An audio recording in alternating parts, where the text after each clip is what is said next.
भारत के अधिकतर इलाकों में स्थित ऐसे पुराने मंदिरों की हर किसी को जानकारी नहीं होती। इस मंदिर के स्थापत्य के सामने आज के ज़माने के भले भले आर्किटेक्ट फीके हैं।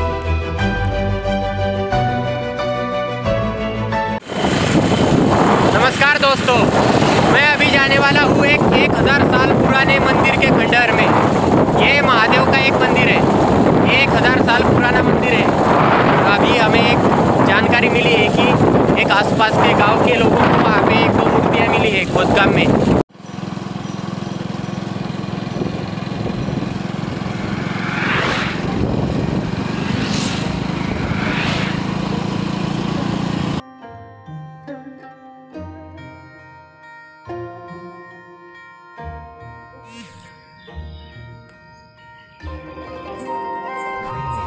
इस मंदिर की रचना ईस्वी सन 1100 से 1200 में की गई थी।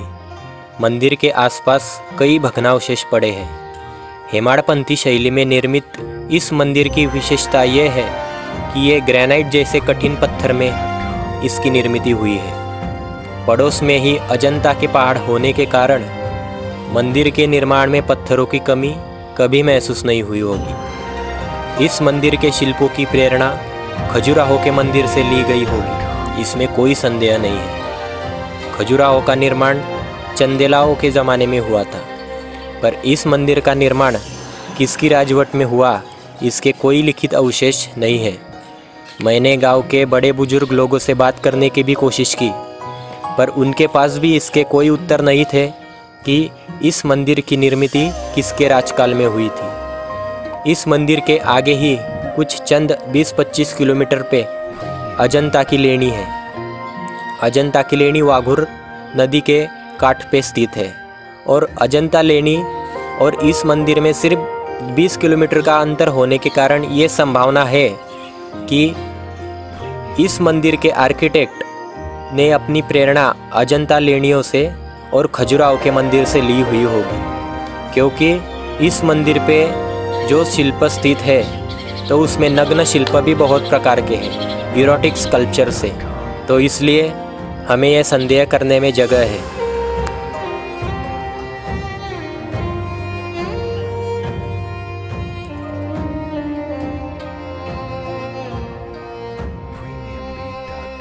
इतना बढ़िया आर्किटेक्चर है, इतना बढ़िया आर्ट है, पर इसमें जो हमारी इंडिया में मुस्लिम शासकों के इन्वेजन हुए, जो आक्रमण हुए, तो उसमें कुछ मंदिरों के बहुत सारे हिस्से उन्होंने गायब कर दिए। जैसे मोढेरा का सन टेम्पल है और काश्मीर का सूर्य मंदिर है, खजुराहो टेम्पल वगैरह, ये जो बहुत सारे मंदिर है, तो उसको बहुत तहस-नहस या डिस्ट्रॉय उन्होंने कर दिया है। तो वैसे ही कुछ हालत इस मंदिर की है।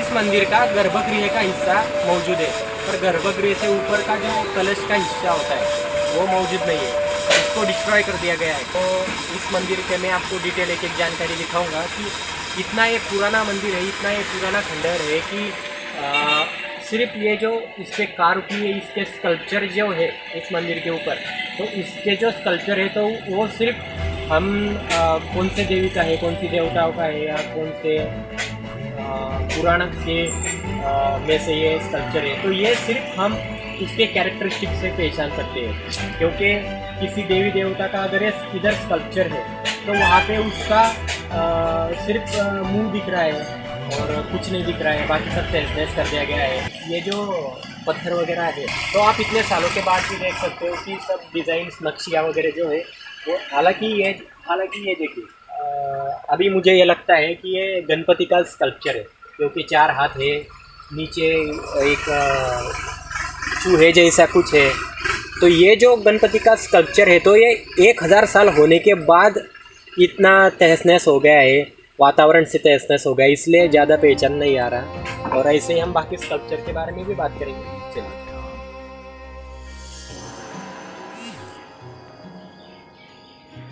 यहाँ आके हमें एक सुकून मिलता है।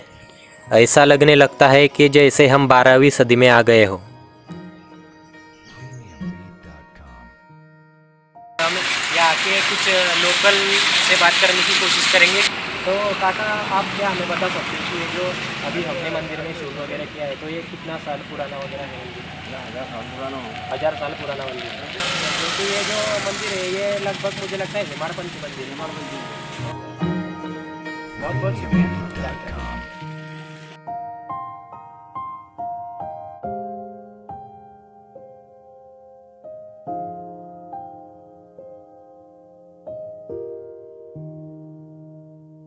PremiumBeat.com.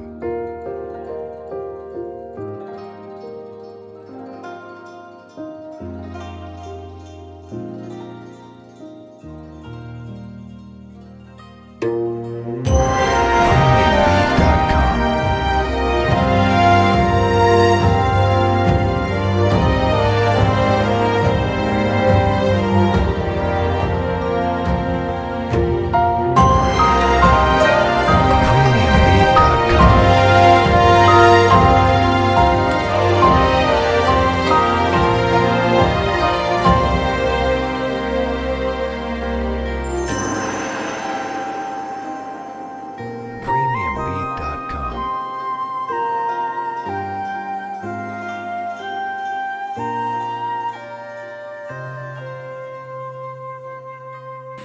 मैं आपको अभी एक बहुत बढ़िया स्कल्पचर दिखाने जा रहा हूँ है और ये स्कल्पचर में क्या है मैं आपको बेसिकली बताता हूँ। एक घोड़ा है और घोड़े के ऊपर एक वुमन बैठी है, एक स्त्री बैठी है और उसके हाथ में कुछ भाला वगैरह तलवार जैसा कुछ है और ये वॉर का प्रसंग है, युद्ध का प्रसंग है। और घोड़े के नीचे एक आदमी है और उसके नीचे और एक आदमी है।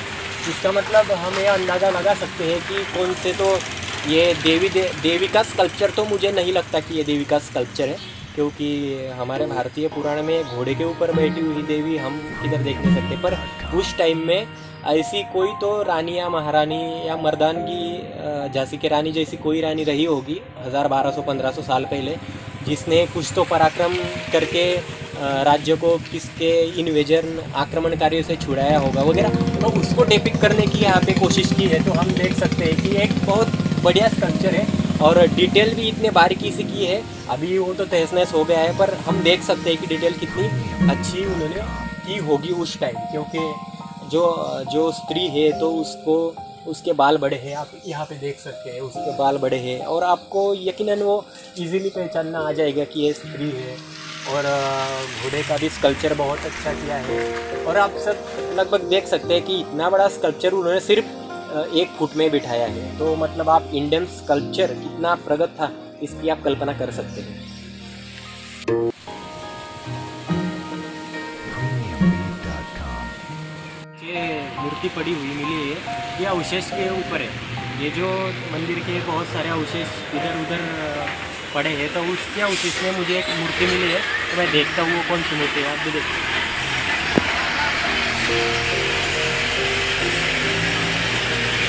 ये देखिए, ओह ये भगवान विष्णु की मूर्ति है।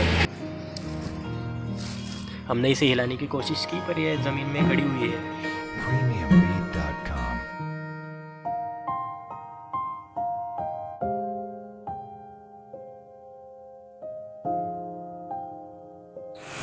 ये जो यहाँ पे आपको स्कल्पचर दिख रहा है तो ये ब्रह्मदेव का स्कल्पचर है। आप यहाँ पे देख सकते हैं कि मैंने रिकग्नाइज इसलिए किया कि ब्रह्मदेव को एक दाढ़ी रहती है, तो यहाँ पे दाढ़ी है और ये स्कल्पचर बहुत अच्छी हालत में है। सब आपको पैर हाथ जो आभूषण अलंकार वगैरह है तो आपको सब दिखाई दे रहे होंगे। 4 हाथ है, एक हाथ में कुल्हाड़ी है, एक हाथ में कमंडलू है, एक हाथ में माला है और दाढ़ी है। आंखें भी अच्छी तरह से डिपिक्ट की गई है और अच्छी दिख रही है।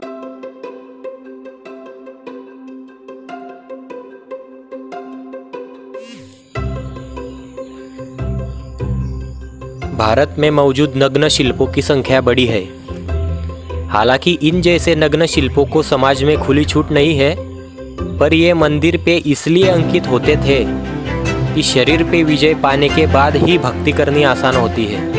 वाह, क्या गजब का लॉजिक है यार। हम अभी भले ही मॉडर्न ज़माने में जी रहे हो, पर एक बात तो सच है, असल में मॉडर्न अपने पूर्वज ही थे।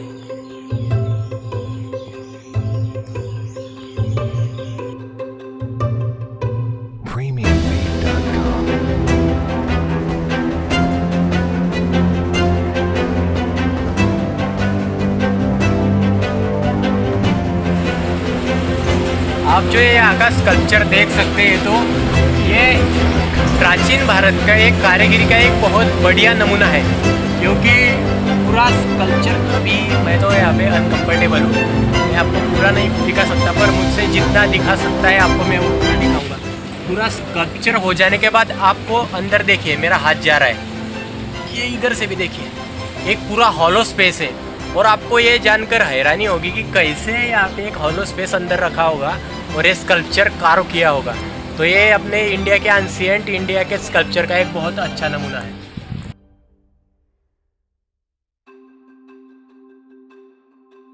PremiumBeat.com. मैं आपको इस स्कल्पचर के बारे में अभी बताऊंगा।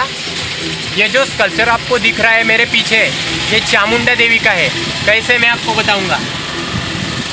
ये आपको एनाटॉमी के फिगर से आपको तो दिख ही रहा होगा कि ये एक देवी का स्कल्पचर है, और उसके हाथ में आप ये जो देख सकते हैं, हालांकि अभी पूरा क्लियर नहीं दिखेगा।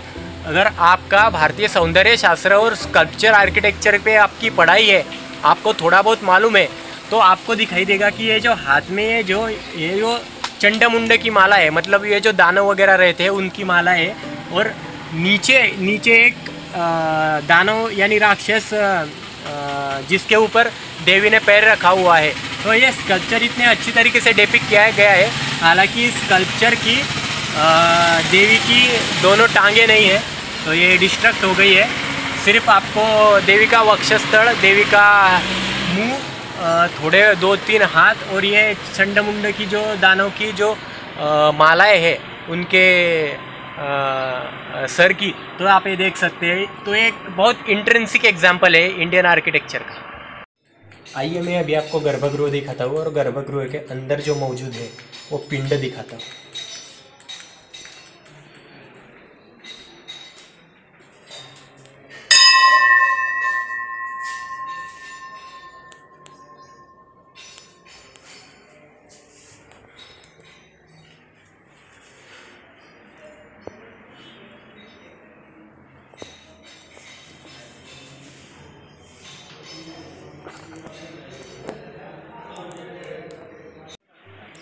इस मंदिर की जो कार्विंग्स वगैरह है, आर्किटेक्चर है, स्कल्पचर है, ये एक बहुत यूनिक है, और बाकी किसी हिस्टोरिकल जगह को देखने को नहीं मिला।